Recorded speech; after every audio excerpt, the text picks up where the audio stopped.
일반적으로 우리가 웹페이지를 이용할 때는 이렇게 유저가 웹서버에 요청하면 원하는 페이지를 우리가 전달받는 식으로 이용을 합니다.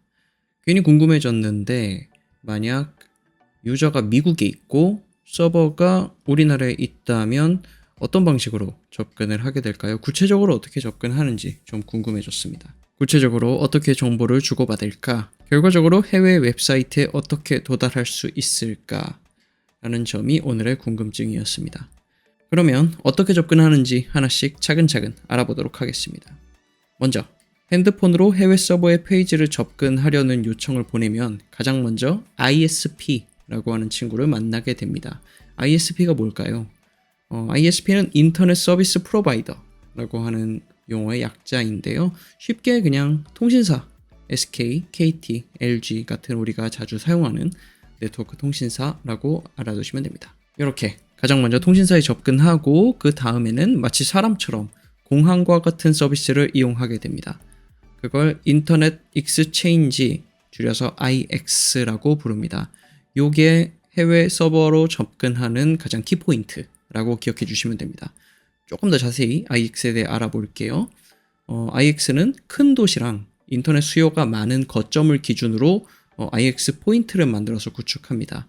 즉 모든 네트워크망이나 모든 도시에 다 구축이 되어 있는 건 아니고요. 중요한 거점을 기준으로 구축하고 있습니다. 한국의 경우에는 보안성의 이유로 구체적인 위치를 공개하진 않는다고 하는데요. 만약 IX 포인트가 공격을 받아서 무력화되면 굉장히 큰 문제를 많이 발생시키기 때문이라고 하네요. 어쨌든 이렇게 우리는 ISP에서 IX로 넘어간 이후에 해외 IX로 진입을 하게 됩니다. 이 과정은 우리가 익히 알고 있는 해저 케이블을 통해서 정보를 전달받습니다. 그 다음으로는 이제 해외 ISP, 즉 해외에도 SK, KT, LG 같은 통신사가 있을 테니까요. 그렇게 통신사로 접근을 한 다음에 해외에 있는 웹서버로 접근하게 됩니다. 그리고 이 역순을 통해서 우리는 정보를 전달받게 되는 거죠. IX는 공항처럼 기능하고 마치 ISP 같은 경우는 시내버스나 지하철 같은 느낌으로 국내 로컬 서비스로 사용되고 있다. 이렇게 생각하시면 돼요.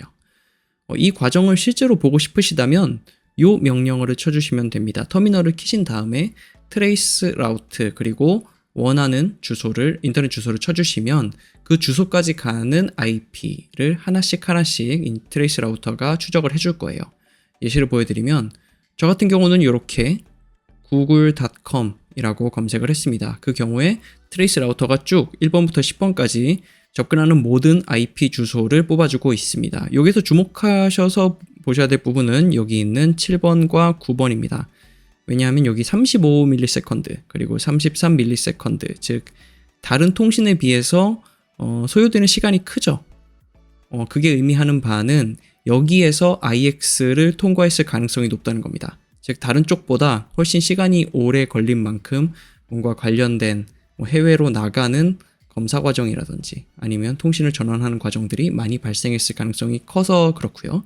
여길 기준으로 그러면 이렇게 우리는 7번 전까지는 한국 그리고 7번부터 8번까지는 해외 케이블, 해저 케이블을 통과했을 가능성이 높다고 판단할 수 있고요. 그 이후부터는 아마 미국으로 접근하지 않았을까라고 추정을 할 수 있고 제가 검색을 해봤는데 이 IP도 이 9번부터는 이제 미국을 바라보고 있더라고요. 그래서 아마 맞지 않을까라고 우리는 유추해 볼 수 있습니다.